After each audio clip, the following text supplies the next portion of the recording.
नमो भगवते वासुदेवाय।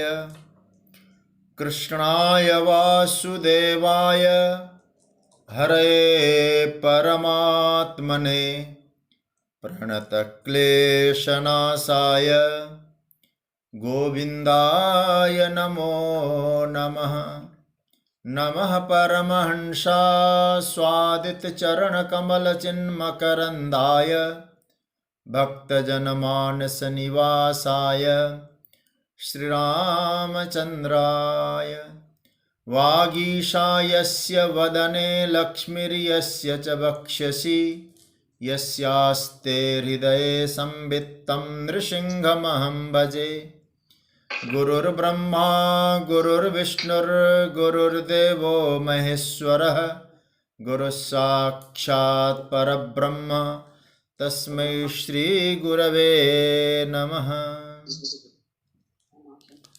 भगवत चरण कमलानुरागी सभी आत्मीय प्रिय प्रभु प्रेमी जन, मेरे पितृतुल्य पूज्य पांडे जी, स्वाध्याय परिवार से जुड़े हुए सभी आदरणीय महानुभाव, विज्ञान के माध्यम से अपने अपने स्थान से गीता चिंतन की यात्रा में शामिल हुए सभी आदरणीय प्रिय स्वजन, और सौभाग्य से आज कुछ अस्वस्थ होते हुए भी पटना से जुड़े हुए पूज्य स्वामी जी, आपको भी ओम नमो नारायण।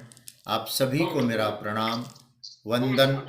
जय सिया राम, राधे राधे, जय श्री कृष्ण। भगवान की मंगलमय कृपा से हम लोग श्रीमद् भगवद गीता का चिंतन कर रहे हैं। जो प्रक्रिया चली है उस प्रक्रिया के तहत आइए हम लोग पाठ करें। और आज श्रीमद् भगवद गीता के स्वाध्याय की मंगलमयी यात्रा जो चल रही है उसमें 13वां अध्याय का आज 50वां दिन है। ये 50वां चिंतन सत्र चल रहा है 13वें अध्याय पर। पहले हम लोग 7 श्लोकों का पाठ करें, क्योंकि जिस प्रकरण को भगवान सम्यक दर्शन प्रकरण कह रहे हैं, आइए पहले इसका पाठ करते हैं। 27 से लेकर 33 तक। समं सर्वेषु भूतेषु तिष्ठन्तं परमेश्वरं विनश्यत्स्व विनश्यन्तं यः पश्यति स पश्यति। समं पश्यन् हि सर्वत्र समवस्थितमीश्वरं न हि नस्त्यात्मनात्मानं ततो याति परां गतिं। प्रकृत्यैव च कर्माणि क्रियमाणानि सर्वशः यः पश्यति तदात्मानम् अकर्तारं स पश्यति। यदा भूतपृथग्भाव मेकस्थमनुपश्यति ततः एव स विस्तारं ब्रह्म सम्पद्यते। तदा अनादित्वान् निर्गुणत्वात् परमात्मायमव्ययः। शरीरस्थोऽपि कौन्तेय न करोति न लिप्यते। यथा सर्वगतं सौक्ष्म्यादाकाशं नोपलिप्यते। सर्वत्रावस्थितो देहे तथात्मानोपलिप्यते। यथा प्रकाशयत्येक कृत्स्नं लोकमिमं रविः क्षेत्रं क्षेत्री तथा कृत्स्नं प्रकाशयति भारत। प्रिय स्वजनों, कल हम लोग चर्चा कर रहे थे आत्मा अकर्ता है 29वें श्लोक पर। हमारी आदरणीय दीदी अनीता जी ने आज एक निवेदन किया, और मुझे लगता है कि उनकी उदारता है कि कल की चर्चा को थोड़ा सा और विस्तार का रूप देकर आगे बढ़ा जाए। आज हो सकता था उन्होंने मुझे फ़ोन पर ही समझाने को कहा होता तो मैं फ़ोन पर ही बताता, लेकिन उन्होंने कहा कि सबको लाभ मिले। तो कल हम लोग इस विषय पे थोड़ी चर्चा कर रहे थे कि आत्मा अकर्ता है। आत्मा को अकर्ता के रूप में जो देखता है, क्या बताया भगवान ने? आत्मानम अकर्तारम यह पश्यति स पश्यति। आत्मा को जो अकर्ता के रूप में देखता है वही देखता है। यह पश्यति शब्द मैंने कहा था ना, सम्यक दर्शन है, इसलिए बार बार पश्यति शब्द का प्रयोग भगवान कर रहे हैं। तो वास्तव में जो दृष्टि है, जो देखना है, वो क्या है? बोले आत्मा को अकर्ता के रूप में देखना, यही वास्तविक दर्शन है, वास्तविक देखना है। तो इंद्रियादि जो है, कर्मों का जो संपादन है, उसका, वो कर्म के संपादन का आत्मा में आरोप करना, ये सही दृष्टि नहीं है। देखिए, कर्म किससे हो रहा है? हम लोग कहेंगे प्रकृति के द्वारा, इंद्रियों के द्वारा कर्मों का संपादन होता है। इंद्रियां क्या है? कल भी मैंने कहा था, इंद्रियां प्राकृतिक है, और उन प्राकृतिक इंद्रियां, उनमें कर्तापन आता है, और आत्मा अकर्ता है, उसमें अकर्तृत्व है। कल एक बात हमने कही थी, कर्म करने में जितने भी उपकरणों का प्रयोग होता है, वो चाहे बाह्यकरण हो, चाहे अंतःकरण हो, वे सब के सब प्राकृतिक है। देखो, कल मैंने बताया था ना, संकल्प प्रकृति में है, इंद्रियां प्रकृति की है, वासना प्रकृति है, मन प्रकृति है, और इसलिए एक कर्म जो प्रकृति में हो रहा है, और इसको मैंने कल कई रूपों में गिनाया था, ध्यान देना। प्रायः गीता को यदि हम देखें अथवा अन्य शास्त्रों को भी देखें, कर्म करने में 3 हेतु का विशेष वर्णन आपको मिलेगा। और मैं चाहूँगा इस सूत्र को आप लोग मस्तिष्क में भर लें या लिख लें। 3 सूत्रों को भगवान यहाँ मुख्यतः बोलते हैं। क्या क्या है कर्म करने में? 3 हेतु क्या क्या है? देखिए, प्रकृति, गुण और इंद्रियां। ठीक है, प्रकृति है, गुण है और इंद्रियां हैं। और भगवान ने इस श्लोक में क्या कहा? देखिए, भगवान ने इस प्रकृत्यैव च कर्माणि, कर्म कहाँ है? प्रकृति में। और इसी से मिलता जुलता श्लोक हम लोग पढ़ चुके हैं, 3 अध्याय के 27वें श्लोक में। प्रकृते क्रियमाणानि गुणैः कर्माणि सर्वश अहंकार विमूढ़ात्मा कर्तामिति मन्यते।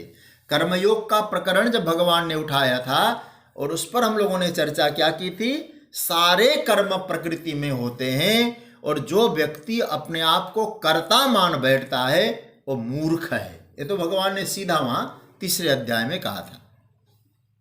तो प्रकृति के द्वारा जो क्रियाएं हैं वो संपन्न होती है। और ध्यान देना, दूसरा क्या बताया? एक तो प्रकृति के द्वारा, दूसरा गुणों के द्वारा। जब मैं गुण कहता हूं तो 3 प्रकार के प्रकृति के गुण होते हैं। ठीक है, और भगवान स्वयं कहते हैं गुणा गुणेषु वर्तन्तः। देखो, ये भी 3 अध्याय में प्रभु ने कहा, 3 अध्याय का 28वां श्लोक। मतलब गुणों के द्वारा कर्म संपन्न हो रहा है, गुणा गुणेषु वर्तन्तः। तो इसका मतलब क्या है? कहते हैं, एक बार म्यूट। तो हम क्या कह रहे थे? चर्चा क्या चल रही थी? एक तो प्रकृति के द्वारा कर्म संपन्न होते हैं, और दूसरा गुणों के द्वारा। और गुण 3 गुण जो बार बार मैं आपको कह चुका हूं, सत्वगुण, रजोगुण, तमोगुण। भगवान ने इस बात को कहा है कि गुणों के द्वारा गुण आपस में कर्म करते हैं। तीसरा है इंद्रियां। प्रकृति, गुण और इंद्रियां, यदि देखा जाए ये 3 नहीं है, ये 1 है। यदि हम गंभीरता से देखते हैं तो क्यों? देखिए, सबका कारण है प्रकृति, और गुण कहाँ के हैं? सत्वम रजस तम इति गुणा कहाँ से? प्रकृति संभवा। भगवान कहते हैं गुण भी प्रकृति से उत्पन्न हुए हैं। तो प्रकृति के द्वारा कर्म हो रहे हैं, गुणों के द्वारा कर्म हो रहे हैं। और तीसरा सूत्र भगवान कहते हैं इंद्रियों के द्वारा कर्म होते हैं। तो प्रकृति, इंद्रिय, गुण और इंद्रियां, इनके द्वारा होने वाली क्रियाएं प्रकृति के द्वारा ही होने वाली क्रियाओं की श्रेणी में रखी जानी चाहिए। उसमें पुरुष की भूमिका आपको कहीं नजर नहीं आएगी, कहीं नजर नहीं आएगी और दिखाई नहीं। यदि आप ध्यान से देखेंगे, गहराई में उतर कर देखने की कोशिश करेंगे तो आपको अवश्य दिखाई देगी। क्या दिखाई देगी? अर्जुन देखो तो सही, एक चीज अवश्य दिखाई देगी। प्रभु बताइए ना, क्या? आत्मानम अकर्तारम पश्यति। ये तो इतना गजब का सिद्धांत भगवान ने कह दिया है। मूल बात तो यही है, आत्मा बिल्कुल अकर्ता है, बिल्कुल निर्लेप है आत्मा। और उस आत्मा को अकर्ता के रूप में देखना है। भैया, अरे भाई, एक तो बात बताइए, हम प्रश्न उठाते हैं, आप कहते हैं आत्मा अकर्ता है, तो कह करोति कर्माणि, कर्म फिर कौन कर रहा है? प्रश्न तो यह है। अरे भाई, इन सबको करने वाला कोई तो होगा। कल मैंने आपसे क्या कहा था? कोई भी क्रियाएं दिखाई देती है तो क्रिया का कोई ना कोई कर्ता तो होता है। बिना कर्ता के क्रिया कैसे संपन्न हो? तो करने वाला भी तो कोई होना चाहिए, क्योंकि कर्म हमको दिखाई दे रहे हैं, सारे कर्म दिखाई दे रहे हैं। तो यदि दिखाई दे रहे हैं, उसकी व्याख्या होनी चाहिए कि नहीं, उसका विश्लेषण होना चाहिए कि नहीं। तो भगवान घोषणा करते हैं, मैं तो कह रहा हूं ना, कर्म का करने वाला कोई है, मैं उसको भी परिचय करा रहा हूं। प्रभु बताइए कौन है? प्रकृत्या क्रियमाणा। हा हा हा, प्रकृति के द्वारा क्रियमाण है। तो क्या बात हो गई? ये तो हो गए भीतर के कर्म, भीतर के द्वारा कर। अब आप जरा विचार और गंभीरता से विचार करना। कल मैंने कहा था संकल्प, संस्कार, अंतकरण, ये सब भीतर के इंस्ट्रूमेंट है और उनके द्वारा कर्म। अब बाहर के भी तो कोई चीज है, भीतर ये इंस्ट्रूमेंट और बाहर कुछ कारक हैं। कारकों के बिना कैसे कर्म हो? हमारे यहाँ कारक प्रकरण भी आता है। वस्तु चाहिए कर्म करने के लिए। देखिए, मैं एक लेखनी से लिख रहा हूं, समझ रहे हैं ना? एक कलम से मैं लिख रहा हूं, मैं पुस्तकों को लेकर पढ़ रहा हूं, मैं टीवी को देख रहा हूं, वो क्या है? आप विचार कर सकते हैं, ये सब प्रकृति। कैसे? जिस शरीर में, जिस काया में, जिस देह में इंद्रियां है, वह क्या है? वह भी प्रकृति है। और आज मैं आपको एक बढ़िया सरल उपाय बताता हूं, प्रकृति की पहचान कैसे करेंगे आप। जिस चीज में मेरा आपने लगा दिया, मेरा लग सकता है, वो प्रकृति है। अब आप कहेंगे तो गड़बड़ बोल रहे हैं। मेरा कहते हैं प्रकृति। जैसे ये माला मैं जपता हूं तो मैं क्या कहूंगा? ये माला मेरी है। तो सीधी सी बात हो गई, ये माला प्रकृति की हो गई, मेरा लग गया। मेरे का नामकरण जिस वस्तु में कर दिया आपने, उसका क्या बना? वो प्रकृति है। एक घड़ी, ये मेरी घड़ी, ये घड़ी प्रकृति की है। तो कहां कर्म हो रहा है? देखो, अब आप देखते जाइए आगे, केवल बाहर की विषय की बात नहीं कर रहा हूं। मेरा मोबाइल, ठीक है, मेरे कपड़े। अब मेरा लग गया तो क्या कहना पड़ेगा आपको? प्रकृति।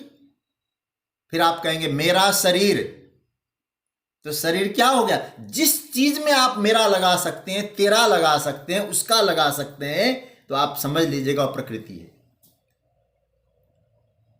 मेरा शरीर, मेरा मन, मेरी बुद्धि, मेरी इंद्रियां, हाँ? तो जो मूल तत्व है मैं और मेरा, दो अलग अलग हो गए ना। जिस चीज में आपने मेरा लगाया वो प्रकृति है, और जिसमें मेरा नहीं लगता, मैं, वो पुरुष है। एक सरल व्याख्या अपनी बुद्धि से मैं आपके सामने बात रख रहा हूं। मेरा लगा दिया तो प्रकृति और मैं प्रकृति से भिन्न है। तो क्या हम कर सकते हैं? तो कर्म कौन कर रहा है? मैं कर रहा है कि मेरा? मैं तो कर ही नहीं रहा है। फिर मैं तो है, मेरे में मेरा जितना भी है वो सब कर्म में लगे हैं। मेरी लेखनी कर्म में लगी है, मेरा मन कर्म में लगा है, मेरी बुद्धि कर्म में है, मेरी आंखों ने देखा तो कर्म हो रहा है, मेरे कानों ने सुना कर्म हो रहा है, मेरा शरीर सोया है तो कर्म हो रहा है, मेरा शरीर जग रहा है तो कर्म हो रहा है। जहां जहां जहां जहां मेरा लगा दिया वो कर्म है। कर्म होता है वहां और प्रकृति के द्वारा होता है। मतलब मेरा लगते ही प्रकृति बन गई और उन प्रकृति के द्वारा जो कर्म होता है भगवान कहते हैं मैं से भिन्न है वो। इसलिए मैं अकर्ता है, मेरा करता है। मेरा करते कर्ता का मतलब हुआ प्रकृति करता हो गई। मैं आपसे इतना ही कहूं, भगवान इसी बात को, इसी सिद्धांत को कहते हैं प्रकृत्यः एव क्रियमाणानि कर्माणि क्रियमाणानि। सब ओर से प्रकृति ही कर्म करती है अर्जुन। यह साधक को जीवन में घट जाना चाहिए, हमारे जीवन में ये बात उतर जाना चाहिए। और मैं आपसे कहूं केवल उतरने की बात ही नहीं, जांच करनी चाहिए क्या अनुभूति हो रही है। साधक का यही तप है। गीता के श्लोकों को रटना मैं कहूंगा ये भी ठीक है, लेकिन यही तप नहीं है। मुख्य तप यह है ये श्लोक जीवन में उतरे, ये सिद्धांत जीवन में उतरे। कहीं मैं अपने आप को कर्तापन के अभिमान से ग्रसित तो नहीं कर रहा हूं। श्रद्धा पूर्वक आप प्रतिदिन जांच करें कि इतने कर्म होते हैं, इन कर्मों में कहीं कोई चेतन की भूमिका तो नहीं है ना। यदि आप गहराई में उतर के देखेंगे तो सज्जनों एक बात तो निश्चित रूप से सामने प्रकट हो जाएगी कि चेतन की कहीं कोई भूमिका रहेगी ही नहीं। यह अकाट्य सत्य है, कोई काट नहीं सकता इस सत्य को। चेतन की कोई भूमिका कर्म के उत्पादन में, कर्म की सिद्धि में, कर्म की उत्पत्ति में कहीं किसी प्रकार की स्थिति दिखाई नहीं देती। और जब चेतन की ये अवस्था साधक को दिखने लगता है तब वो कहेगा आत्मा अकर्ता है, प्रकृति करता है। सारा परिणाम आत्मा में नहीं है, परिणाम प्रकृति में दिखाई दे रही है। और तब साधक को अनुभव होने लगेगा। प्रभु का जो ये सुंदर और दिव्य वचन है उस साधक के जीवन में उतरने लगेगा। आईने की में जैसे साफ साफ अपना चेहरा दिखाई देता है, इस श्लोक में अपना स्वरूप दिखाई देगा। प्रभु के वचन में अपने जीवन को ढाल पाएंगे। भगवान कहते हैं अर्जुन यह पश्यति सह पश्यति। यदि ऐसा है अर्जुन तो तुमने यथार्थ देखा है, प्रमा की प्राप्ति हो गई, तुम्हारी दृष्टि सुंदर है। क्या देखा? प्रकृत्यैव च कर्माणि क्रियमाणानि सर्वस्य। यह पश्यति, जो देखता है, तथा। ये तथा शब्द जो है ना, मैं आप लोगों को संस्कृत का जो नॉलेज है मुझे लगता है कि है। तथा शब्द को यहां और अर्थ में मत करना। जैसे तथा का मतलब इसका और अब अर्थ नहीं है तथा का। तथा का अर्थ क्या बनेगा? वैसे ही जैसे प्रकृति करता है तथा आत्मानम अकर्तारम पश्यति। देखो संस्कृत में अच्छा लग रहा है पकड़ने में। जैसे प्रकृति को कर्ता के रूप में देखता है वैसे ही आत्मा को अकर्ता के रूप में देखता है। तथा का यह अर्थ है, तथा आत्मानम अकर्तारम पश्यति। साधक की सबसे अच्छी स्थिति क्या बनी? प्रकृति को कर्मकर्ता के रूप में देखे और आत्मा को अकर्ता के रूप में देखे। तो क्या अर्थ बनेगा? अर्थ बनेगा वास्तव में उसने देखा। यह पश्यति तथा आत्मा, यह किम पश्यति? प्रकृत्यैव च कर्माणि पश्यति आत्मानम अकर्तारम पश्यति स पश्यति। अपने आप को अकर्ता के रूप में देखा और उसने वास्तव में देखा। देखो, एक वेदांत में एक प्रकरण है, उसका नाम है धर्माधास। ठीक है, धर्माध्यास। किसके धर्माध्यास? जैसे जो भी चीजें हैं ना, उसके कोई धर्म होते हैं। प्रकृति का धर्म क्या बताया भगवान ने? क्रियमाण, करना प्रकृति का धर्म है। और चेतन का धर्म क्या है? बोले अकर्ता। अब आप अच्छी तरह से मुझे मालूम है, पकड़ लेंगे। भगवान कहते हैं प्रकृति के धर्म को, प्रकृति के व्यवहार को प्रकृति में रहने दो, प्रकृति के धर्म को स्वयं में मत डालो। यदि उन प्रकृति के कर्तृत्व रूप धर्म को जो साधक आत्मा में प्रवेश कराना चाहता है, उसका नाम है धर्माध्यास। प्रकृति के धर्म को अपने में अध्यास बना देना। मतलब क्या हुआ? प्रकृति के संयोग का अपने में मानने वाला कभी भी अपने आप को अकर्ता के रूप में स्थापित नहीं कर सकता। तो क्या होना चाहिए? जन्म जन्मांतर से जो हमारा प्रकृति के साथ संयोग बना है, उस संयोग का वियोग करना पड़ेगा, उच्छेद करना पड़ेगा, हटाना पड़ेगा। परम पूज्य प्रातः स्मरणीय स्वामी राम सुखदास जी महाराज क्या कहते हैं? कहते हैं क्रियाशील प्रकृति के साथ जब पुरुष अपना संबंध जोड़ता है, महाराज जी के वाक्य बहुत प्यारे होते हैं। क्रियाशील प्रकृति के साथ जब पुरुष अपना संबंध जोड़ता है, तब शरीर के द्वारा होने वाली क्रियाएं तादात्म्य के कारण अपने में प्रतीत होने लगती है। होती नहीं है, केवल आपको भास रहा है कि मुझ में हो रहे हैं। तो इस श्लोक का अर्थ क्या हुआ? कर्म प्रकृति में है और आप में किसी प्रकार का कर्म का लेप नहीं है, आप अकर्ता है, आत्मा अकर्ता है। तो दो बातें हमको इस श्लोक में समझना है। क्या समझना है? सारी क्रियाएं प्रकृति में है और आत्मा बिल्कुल निर्लेप और अकर्ता है। अकर्ता होने के कारण निर्विकार है। तो इस श्लोक में क्या स्वभाव आया? आत्मा के अकर्ता के रूप में पहचान करना। ठीक है, हो रहा है, प्रकृति में कर क्रियाएं हो रही है, मैं बिल्कुल निर्लेप हूं, अकर्ता हूं। इस सूत्र आपको समझना है। चलिए, थोड़ा चिंतन हुआ, अब आगे बढ़ते हैं। इस श्लोक में शायद कठिनाई नहीं आनी चाहिए। अब जिस आत्मदेव को, अब हम लोग थोड़ा प्रश्न उठाते हैं, जिस आत्मदेव को आप अकर्ता बता रहे हैं, उसमें कर्तापन नहीं है ऐसा बता रहे हैं, उसका एड्रेस कहाँ है? वो रहता कहाँ है? भगवान कहते हैं वो तो सबका अधिष्ठान है। भगवान जब आत्मा के अधिष्ठान का स्वरूप बता रहे हैं तो उसकी व्याख्या भी तो करके बताइए। इसलिए मैंने प्रकरण में क्या कहा था?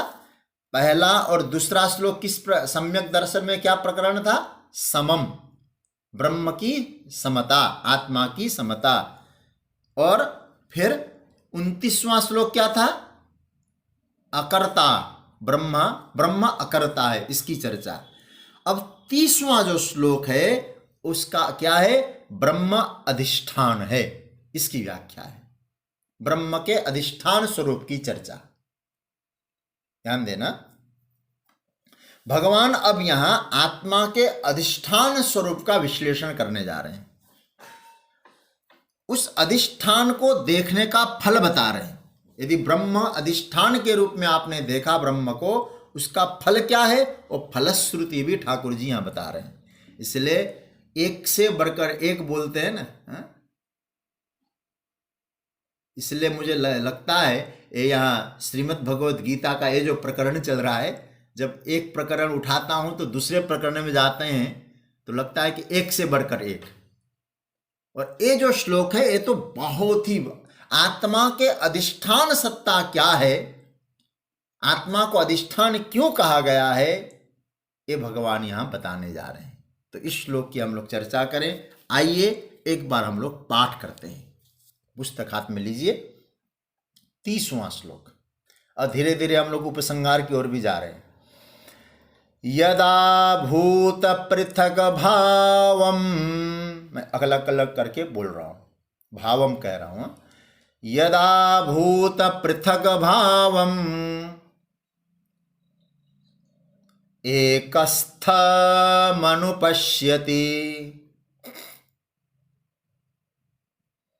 ततः एव स विस्तारम् ब्रह्म संपद्यते तदा। फिर एक बार दोबारा रिपीट करिए। यदा भूत पृथक भावम एकस्थमनुपश्यति ततः एव स विस्तारम् ततः एव च विस्तारम् ब्रह्म संपद्यते तदा। देखो इस श्लोक में भी गजब है। शुरुआत में बताया यदा और अंत में बताया तदा। हाँ, अभी हम इसकी चर्चा करेंगे। बहुत व्याख्या करने में बड़ा आनंद आएगा और आपको भी अच्छा लगेगा। पहले इसका अन्वय देख लीजिएगा। अन्वय बहुत सरल है। यदा भूत पृथक भावम एकस्थम अनुपश्यति च तथा एव विस्तारम तदा ब्रह्म संपद्यते। यदा भूत पृथक भावम एकस्थम अनुपश्यति च तथा एव विस्तारम तदा ब्रह्म संपद्यते। अब इसका अर्थ देख लीजिए। यदा भूत पृथक भावम, यदा, यदा का अर्थ होता है जिस काल में, जिस समय में, पृथक भावम, भूत पृथक भावम, भूत मतलब भूतों को या भूत या प्राणी, भूतों को या प्राणियों को अलग अलग भावों को, अथवा यहां कहे भूत पृथक भावों का अर्थ है भूत और प्राणियों को, भूत और प्राणियों को अलग अलग भावों में एकस्थम अनुपश्यति। जैसे भूत समुदाय को, मतलब क्या अर्थ हुआ? यदा भूत पृथक भावम, जिस काल में साधक भूतों या प्राणियों अलग अलग भावों को एक स्थम अनुपश्यति, एक परमात्मा में स्थित देखता है। च मतलब और, ततः एव, ततः मतलब उससे ही, किससे? उस परमात्मा से, एव मतलब ही, उसी चेतन सत्ता से, परमात्मा से ही विस्तारम, सब विस्तार को देखता है। ठीक है? तदा, उस काल में, उस समय में ब्रह्म संपद्यते, ब्रह्म को प्राप्त हो जाता है अथवा ब्रह्म हो जाता है। क्या अर्थ निकला? जिस काल में साधक संपूर्ण भूत प्राणियों को अलग अलग भावों को, भूत और प्राणियों के अलग अलग भावों को एक परमात्मा में स्थित देखता है और उस परमात्मा से ही सबका विस्तार देखता है, उस काल में वो ब्रह्म की अनुभूति कर जाता है। अब आइए थोड़ा चिंतन करें। ये भी है तो श्लोक बड़ा गजब का, जितना बन सकता है उतना चिंतन कर लेंगे भाई। भगवान क्या कह रहे हैं? भगवान कहते हैं यदा, यदा शब्द इतना प्यारा शब्द है, जिस काल में, जिस क्षण में। अर्जुन सुनो, जीव को ब्रह्म की संपत्ति कब मिलती है? संपत्ति अर्थात प्राप्ति। मैं यहां इसलिए संपत्ति शब्द का प्रयोग कर रहा हूं क्योंकि भगवान ने भी संपद्यते कह दिया, तो संपत्ति बोलने में कोई बुराई नहीं है। ब्रह्म संपद्यते तदा। भगवान कहते हैं कि कब यह बात समझ में आती है, यह बात सिद्ध हो जाएगी कि अहम को ब्रह्मत्व की प्राप्ति हो गई, अहम को ब्रह्मत्व की प्राप्ति हो गई, अथवा अहम ब्रह्मास्मि की अनुभूति हो गई। समझ रहे हैं ना बात को? अहम ब्रह्म, अहम को ब्रह्म के रूप में अनुभूति कब होगी? अच्छा, देखा जाए तो अहम को ब्रह्मत्व की प्राप्ति में ज्यादा दिक्कतें नहीं है। समझ रहे हैं ना? अहम को ब्रह्मानुभूति में ज्यादा दिक्कत, और अहम को ब्रह्मत्व की प्राप्ति में ज्यादा कोई प्रमाण की भी जरूरत नहीं पड़ेगी। मैं हूं, इसमें कौन सा प्रमाण चाहिए? लेकिन फिर भी कोई व्याख्या विश्लेषण तो चाहिए ना। भगवान उसी विश्लेषण के बारे में कह रहे हैं, साधक को कब लगता है कि मुझ में और ब्रह्म में अभेद संबंध है, कोई भेद नहीं है। क्या है उसको? वेदांत ने क्या शब्द दिया? ब्रह्मात्मैक्य बोध। ये बहुत प्यारा शब्द है वेदांत का। ब्रह्म और आत्मा की एकता का बोध। अच्छा, हम कब माने कि उसने, उस साधक ने इस अवस्था को प्राप्त कर लिया अथवा स्वयं को पहचान लिया कि आत्मा, अब मैं मुख्य पॉइंट बता रहा हूं। क्या पहचाना? आत्मा जीव नहीं है, आत्मा आत्मा नहीं है। अब आप कहेंगे फिर क्या है भाई? आत्मा जीव नहीं है, आत्मा आत्मा नहीं है, आत्मा ब्रह्म है। ये कब मालूम पड़ेगा? देखिए, आत्मा अकर्ता है, आत्मा दृष्टा है, आत्मा निर्विकार है, हाँ? ये सब हम जानते हैं, लेकिन केवल इतनी बात को समझ लेना कोई सम्यक दर्शन नहीं है। हम इतना जान लिया तो सम्यक दर्शन हो गया, नहीं। यहां देखना जरा, आपको सम्यक दर्शन की अनुभूति करनी है, सम्यक दर्शन को महसूस करना है, और इस श्लोक की गहराई में उतरेंगे तो आपको आत्मानुभूति के जो सिद्धांत है, परमात्मा जो बता रहे हैं, वो अनुभूति के प्रकाश में प्रकट हो जाएंगे। प्रभु क्या बोलते हैं? यदा भूत पृथक भावम एकस्थम अनुपश्यति।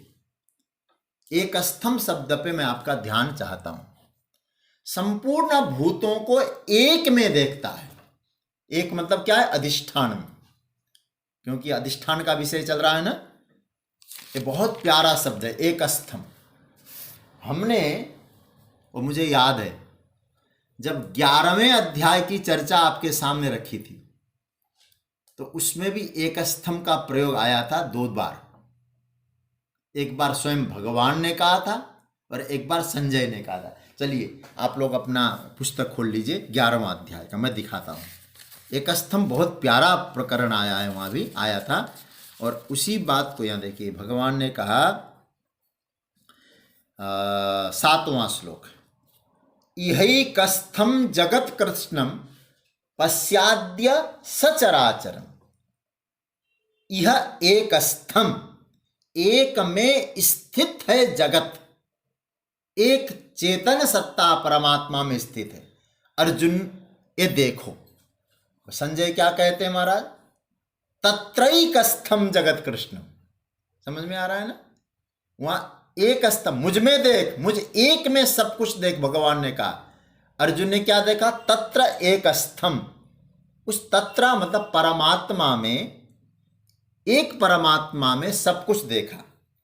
तो इस श्लोक की हमने जब स्वाध्याय का क्रम चला था उसमें हमने आप लोगों के साथ मिलकर चर्चा की थी। मतलब उस श्लोक उठाया था, आप लोगों को याद भी है, कहीं न भी हो कोई बात नहीं, भूल भी जाते हैं।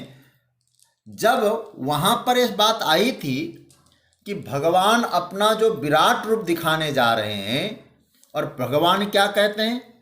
पूरी दुनिया, पूरा प्रपंच, पूरा जगत मेरे एक देश में देख लो। कहा था ना प्रभु ने, संपूर्ण प्रपंच को मुझ में देख लो, एक में देख लो। इहैकस्थम जगत कृष्णम पश्या, देख ले अर्जुन। 7वां श्लोक 11वां अध्याय का।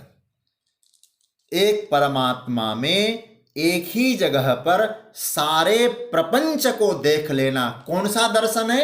विराट दर्शन है। यह है विराट दर्शन।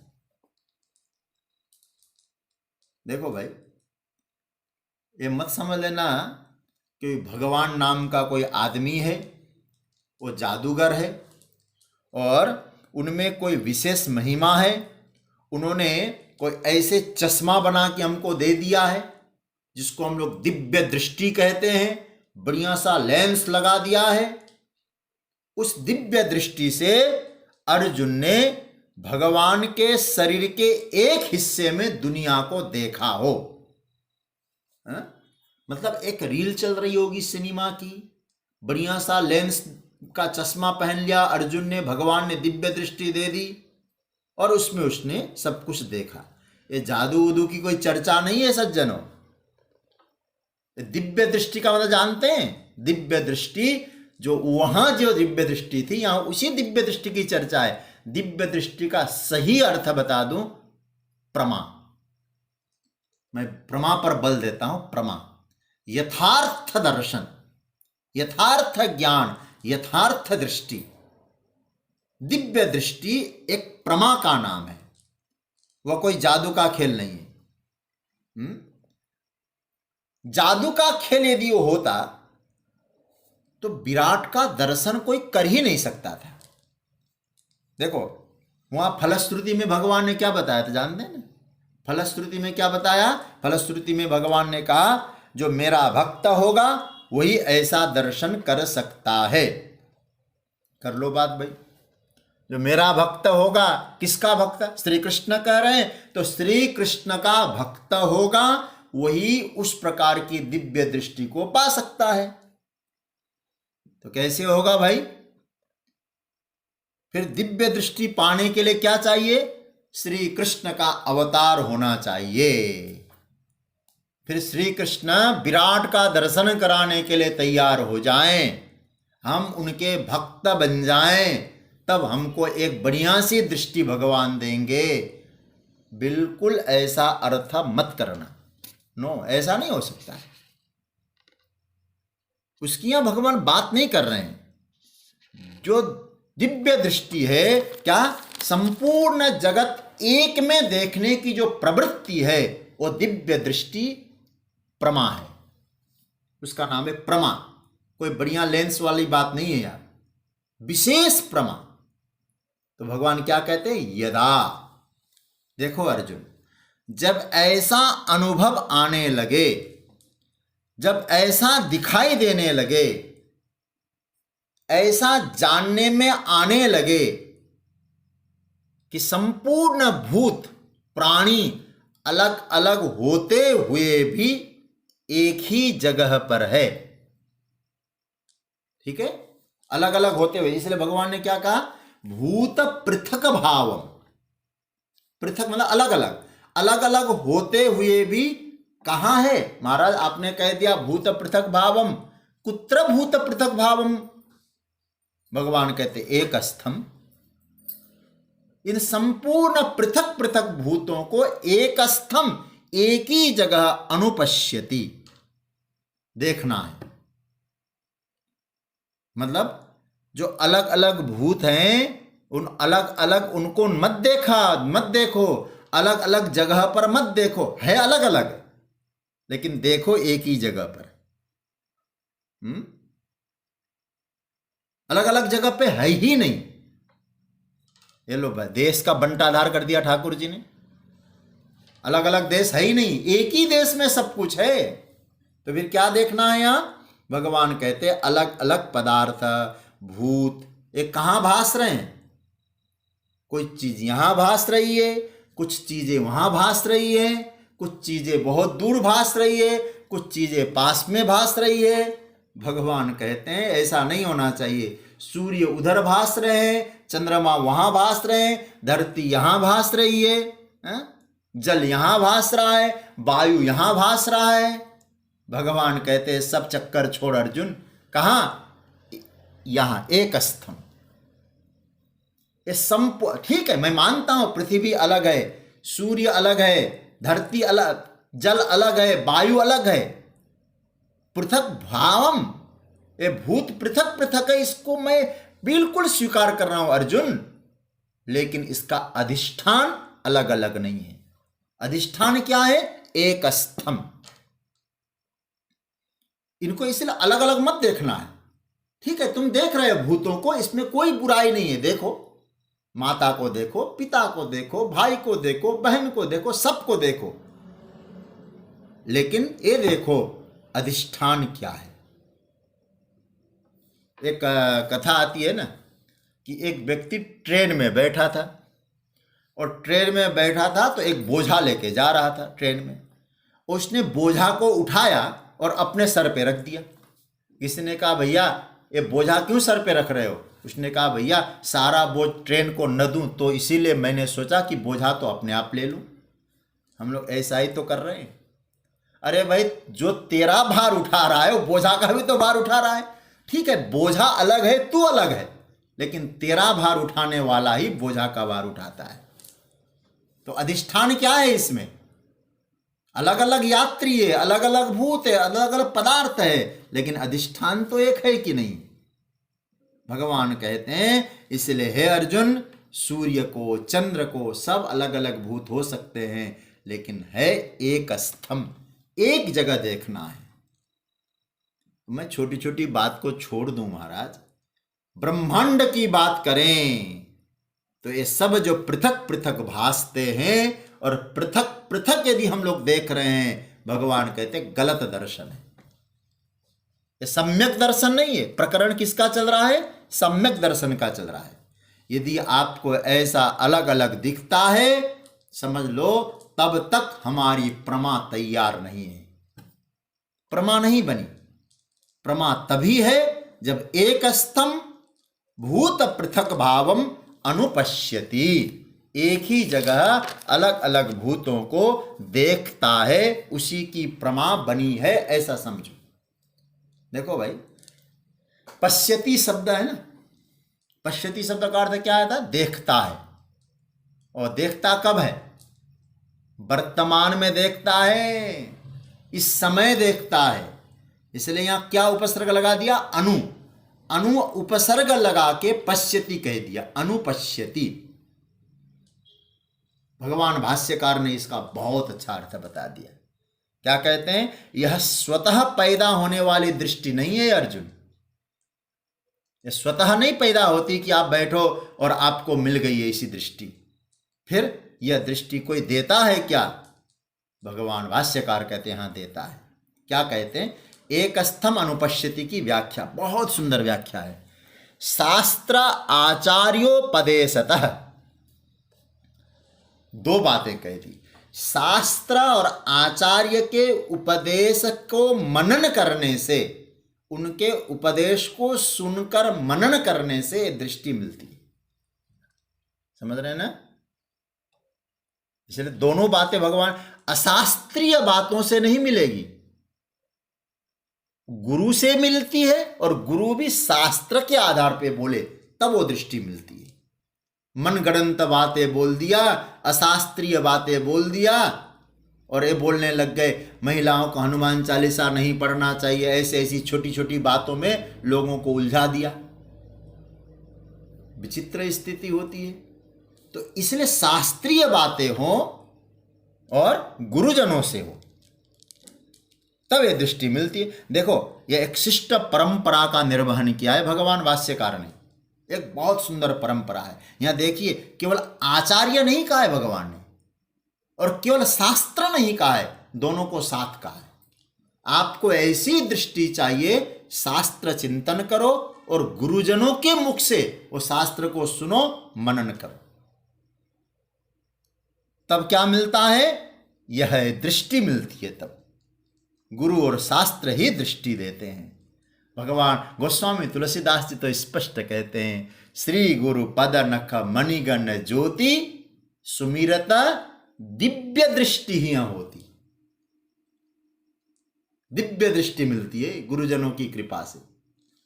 अच्छा, दिव्य दृष्टि क्यों कहा जा रहा है भैया? दिव्य दृष्टि से ही तो अनुपश्यति बने, सब दृष्टि से तो नहीं बनेगा। पश्यति बनेगा, देख तो लेंगे, लेकिन अनुपश्यति कैसे बनेगा? तो दिव्य दृष्टि क्यों कहा जा रहा है? क्योंकि जो संपूर्ण भूतों को एक जगह देखने की जो दृष्टि है, एक कोई लौकिक दृष्टि नहीं है अर्जुन। इसलिए अलौकिक दृष्टि होने के कारण उस अलौकिकता को लेकर दिव्य शब्द का प्रयोग किया है।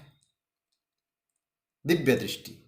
लौकिक दृष्टि तो यह है कि आप यहां देखें, आप यहां बैठे हैं, वो वहां बैठा है, ये चीज यहां है, वो चीज वहां है, ये ऐसा, ये तो दृष्टि ठीक है, लौकिक दृष्टि है। लेकिन अनुपश्यति मधुसूदन सरस्वती, पूज्यपाद स्वामी मधुसूदन सरस्वती जी अपने गीता के में बहुत बढ़िया, शंकराचार्य भगवान को ही ज्यादातर उनके भाष्य में फॉलो होता है, लेकिन कुछ बातें अपनी ओर से भी बहुत नजाकत से रख देते हैं, और वो मैं चाहूंगा आप लोग ध्यान से सुने। गीता के भाष्य में मधुसूदन सरस्वती क्या कहते हैं? अनुपश्यति शास्त्र आचार्य उपदेशम अनु स्वयं आलोचयति। ये भी बहुत प्यारा है। पहले क्या कहा? शास्त्र और गुरुजनों का आश्रय लेकर गुरुजनों के द्वारा प्राप्त वाक्य को, कौन से वाक्य बोले? शास्त्रीय वाक्य को स्वयं आलोचयति, स्वयं आलोचना करें। आलोचना नहीं है, आलोचना।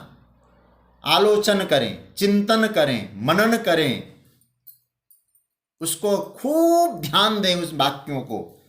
फिर क्या होगा? क्या आलोचयति? अब इसका भी विस्तार से कह दिया मधुसूदन सरस्वती जी ने। क्या आलोचयति? तो कहते आत्मैव इदम सर्वम, छांदोग्य की बात लाए हो। छांदोग्य उपनिषद में जो कहा कि सब कुछ आत्मा ही है,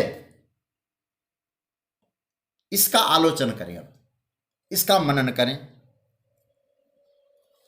कैसे मनन करें? फिर आगे कहते हो वाचारम्भणम विकारो नामधेयम मृत्तिकेत्येव सत्यम।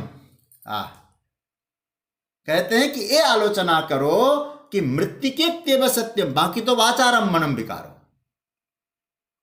जैसे मृत्तिकेत्येव सत्यम का अर्थ क्या बना कि ये जो एक कुल्हड़ एक नाम है, सकोरा एक नाम है, घड़ा एक नाम है, सुराही एक नाम है, चिलम एक नाम है, ये सब नाम रूप है। लेकिन सत्य क्या है? मृत्तिकेत्येव सत्यम। तो घड़ा हो, सुराही हो, चिलम हो, इन सब का अधिष्ठान क्या है? बोले मिट्टी है। तो गुरुजनों के द्वारा प्राप्त वाक्यों का अनुचिंतन करके आपको अधिष्ठान सत्य को अनुभव में लाना है। अधिष्ठान क्या है? बोले वही ब्रह्म है, उस ब्रह्म में सब कुछ है। एक स्थम, एक में सब कुछ स्थित है। इसलिए बहुत बढ़िया सूत्र देते हैं, ऐसी जो दृष्टि है अर्जुन, उस दृष्टि को कोई सामान्य दृष्टि मत समझना, क्योंकि अधिष्ठान देखने की जो दृष्टि होती है वही वास्तविक दृष्टि है।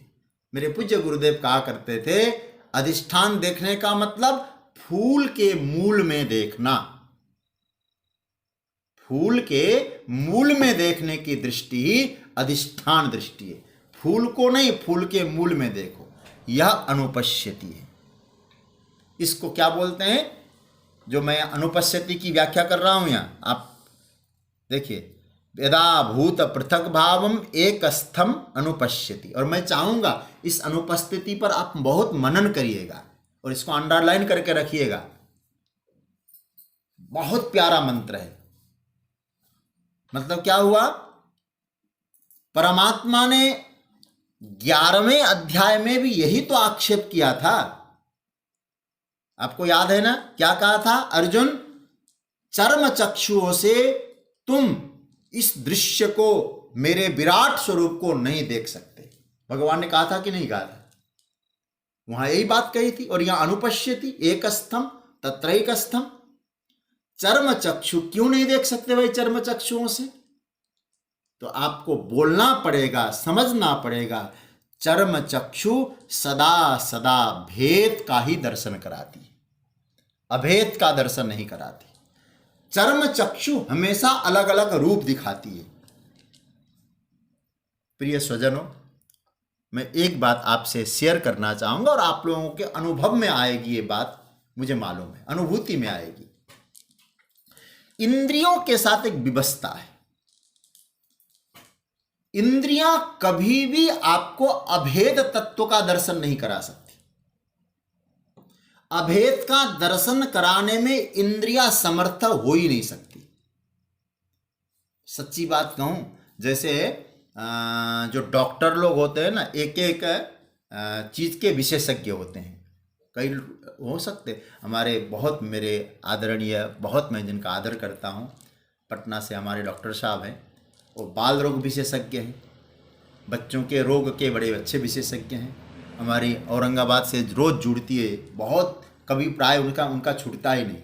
डॉक्टर नीति सोनी जी, वो भी बाल रोग तज्ञ बोलते हैं महाराष्ट्र में, वो भी विशेषज्ञ है। मैं कहूँगा इंद्रियां भी विशेषज्ञ है। आप कहेंगे इंद्रियां किस चीज़ की विशेषज्ञ हैं, तो मैं आपसे कहूँगा इंद्रियां भेद दर्शन की विशेषज्ञ है। ये अभेद तो इंद्रियां कभी देख ही नहीं सकती। इंद्रियों की दृष्टि से अनुपस्थिति नहीं बनेगा, एक स्थम अनुपस्थिति तो कभी बनेगा ही नहीं। अब बताइए जरा, इंद्रियों की महिमा किस बात में है? जैसे मानो, मैं एक उदाहरण दूं आपको। हमारे जीवा है, स्वाद इंद्रिय बहुत अच्छी हो तो आप जो है चाय में भी भेद करेगी वो जीवा, कॉफी में भी भेद करेगी, दोनों में भेद, और स्वाद इंद्रिय भेद कर देगा। ठीक है ना? आपने अनुभव किया होगा। यही तो इंद्रियों की महिमा है। यदि कोई कहे भैया इन्हें तो कुछ पता ही नहीं, कुछ भी दे दो कुछ पता ही नहीं चलता, तो आपको क्या कहना पड़ेगा?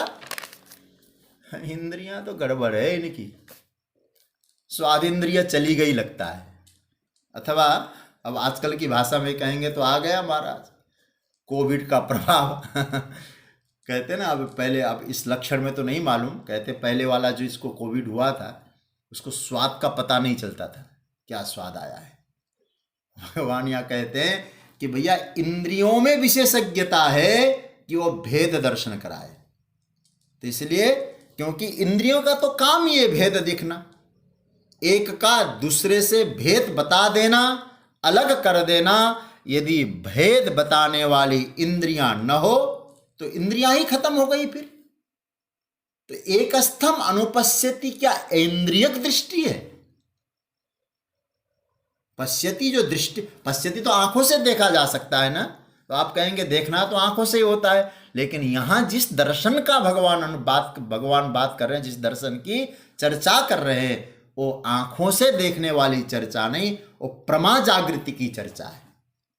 आपके भीतर एक प्रमा की जागृति हो जाए, इसका नाम है ज्ञान दृष्टि, यथार्थ बोध। अतः यहां जिस दर्शन की बात चल रही है उसका नाम भगवान ने कह दिया अनुपश्यति। अर्जुन, यह सामान्य दर्शन नहीं है, यह भेद दर्शन नहीं है। किसका दर्शन है? परम अधिष्ठान का दर्शन है। और परम अधिष्ठान का दर्शन हम एकस्थ दर्शन है। और एकस्थम अनुपश्यति जब कह दिया तो भेद संभव ही नहीं है वहां। इसलिए यहां भगवान कहते हैं जिसकी दृष्टि अधिष्ठान पर है कभी भेद नहीं देखता है। तो दृष्टि कहां से मिल रही हमको? दृष्टि चर्म चक्षु नहीं है, इंद्रियां नहीं है। दृष्टियां भगवान जो अनुपस्थिति के लिए जो दृष्टि दे रहे हैं, उस दृष्टि का नाम है प्रमा, यथार्थ ज्ञान, यथार्थ बोध। उस बोध में क्या मिल रहा है हमको? उस बोध में प्राप्त हो रहा है कि हमें एक जगह सब कुछ दिखाई दे रहा है।